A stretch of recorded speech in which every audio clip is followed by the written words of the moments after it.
Hello everyone, my name is Dr. Abdul Wahid Khan and I welcome you all to the first session of Mind Speak. Today in this session I would like to talk about Covid-19 pandemic and its impact on our mental health. Who could have thought that a tiny virus will change the face of the earth like that and the fate of man? In order to discuss this interesting topic, I am fortunate to have two experts, Dr. Javed Latu and Dr. Yusuf Iqbal, who are both senior psychiatrists, and I'm going to put questions to them and to get their views. Welcome both of you. Thank you. My first question to Dr. Javed: who has been affected by this pandemic? Thank you, Dr. Wahid, for inviting us. First of all, I want to emphasize that most of the people have managed well through the pandemic because of the resilience. Yes, research has shown there is a group of people from all walks of life that can get affected by this pandemic. For example, some studies, including our own studies, have shown that healthcare workers have been vulnerable to develop problems regarding their mental health and mental well-being because of their proximity to the people who are infected and the fear of taking it back and infecting their families. And there is another group of patients, obviously, who got infected with the COVID virus, and they also developed some mental health issues. And there are families of people who got infected through the virus. And there is also the families of those COVID patients who died during the pandemic, including people who died of other causes because their families couldn't grieve properly. So that group is also there, which got affected by the pandemic. There is also a group of people who were put in quarantine, and as well as those who were facing the lockdown restrictions. And another group that got affected was elderly patients who either live on their own or are living in a care home. And because of the lockdown restrictions, families and friends couldn't visit them because of isolation, and also they were more vulnerable to get infected, and there was higher mortality in that. And the children also got affected because of lack of structure and lack of interaction with their peers. But despite these groups getting affected by the pandemic and their mental health, most of the people have managed well, and because of the resilience, because of the support they have around each other. Thank you very much, Dr. Javed.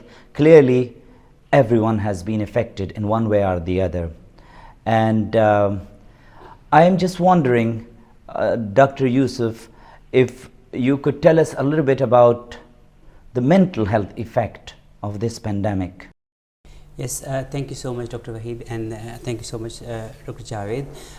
Yes, the pandemic has affected different people differently. So I would like to share with you two stories.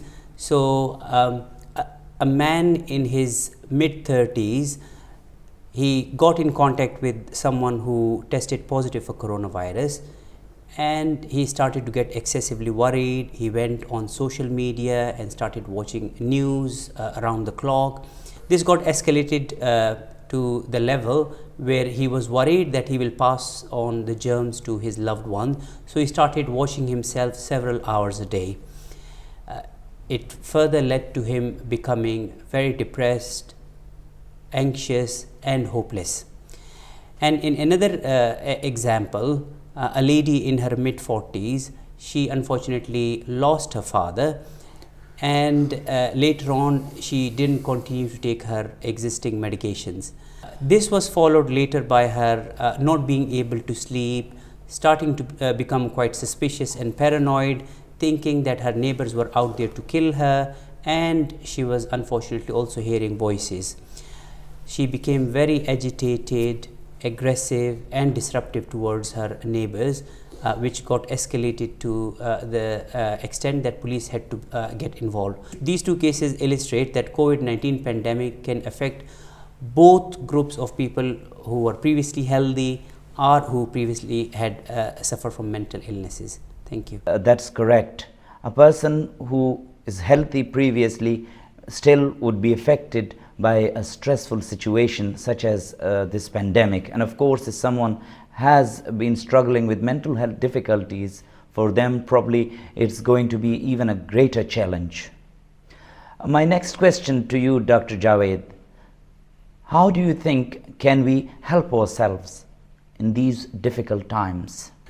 There are a lot of things we all can do to improve our mental well-being and mental health before we rush to the doctors. For example, we can exercise on a regular basis, which has been shown to be effective in depression as well as good stress buster. We also need to eat adequately healthy diet and sleep adequate hours. And people who have problems with their sleep, they can read some leaflet on the internet, what we call sleep hygiene leaflet, which has been shown very effective in majority of the patients with sleeping problems. Other things we could do is avoid things like excess alcohol, drugs, excess smoking, or caffeine. It is also important for us to have a structure to our days, so that in each part of the day there are some activities we can structure our day, and that has been actually shown very effective in anxiety as well as depression. Another thing we all can do is mindfulness.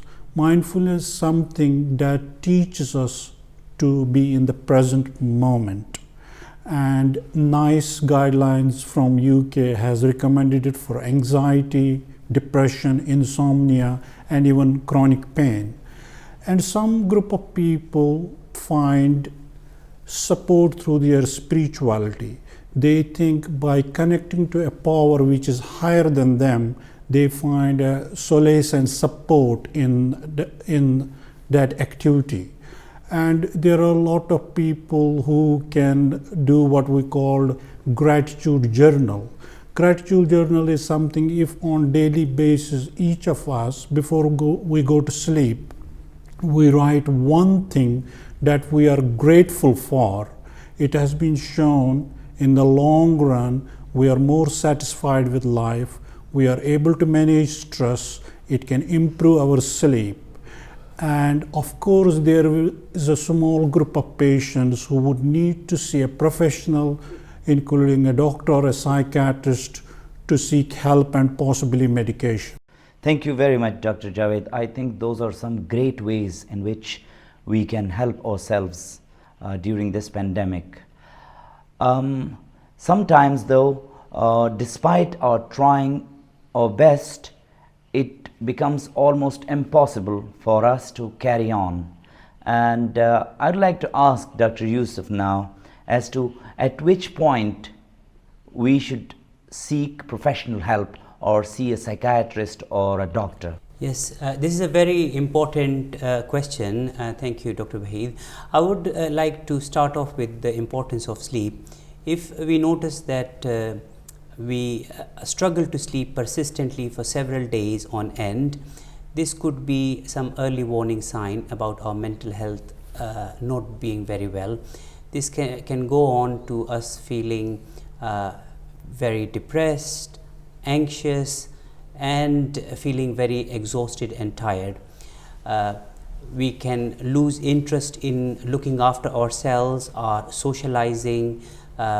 We may also struggle to eat normal, and sometimes hopelessness and helplessness can ensue. So it is very important, if we notice symptoms where we think life is not worth living, or we're becoming very irritable, thinking about hurting anyone, so we seek immediate professional help. Other important areas to consider will be, as I was mentioning earlier, is if we start hearing voices, or if we start becoming overly suspicious or paranoid without any particular reason. These should be red flags. I would like to end by reiterating the importance of the effect of all these on our work, on our family life. This is a very sensitive and useful indicator. If we are really struggling, then we should really do something about it and seek professional help. Thank you very much, Dr. Yusuf. I think, at a point where our symptoms are so serious that they affect the way we function as normal human beings, that would probably be the point where we must seek professional help rather than trying to tackle the situation on our own. Dr. Javed, you mentioned mindfulness as one of the techniques to help ourselves. I wonder if you could elaborate a little bit more about that, as we hear a lot about this these days. Yeah, mindfulness, let me explain in simple terms so that everybody can understand. As you know, we spend most of the time either thinking about the past or thinking about the future. We are hardly in the present moment. When people think too much about the future and worry about the future, they tend to get anxious or anxiety disorders. People who think about the past, which has many negative life events, tend to get depressed. So mindfulness is a technique which teaches us to be in the present moment. It has been shown it is very beneficial through various studies for insomnia, stress, and nice guidelines from UK have recommended it for depression as well. And it is simply you focus on, you can find some exercises on the YouTube. Most of them last 5 to 10 minutes, and a person can do it twice a day, in the morning and the evening. And usually it is about focusing your attention on your breathing and using all the 5 senses while experiencing a particular event. For example, if you are having a cup of coffee, if you use all the 5 senses while having a cup of coffee and be in the present moment about having a coffee, that is mindfulness. You don't have to go to a particular gym or particular area to do it. You can do it at work, you can do it at home, you can do it in a park. So it is a very good lifestyle change which can which could be beneficial for our mental well-being. Thank you very much, Dr. Javed.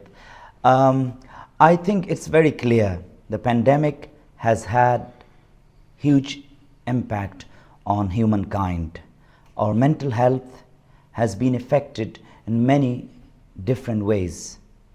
And I think it's very important for us to make sure that we are aware of any mental health difficulties that we may be struggling with or our loved ones may be dealing with.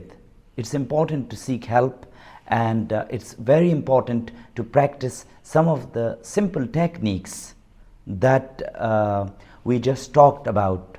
It's also very important, though, that we must seek professional help if that is needed. If you liked this video, please subscribe to our channel for more such videos in the future.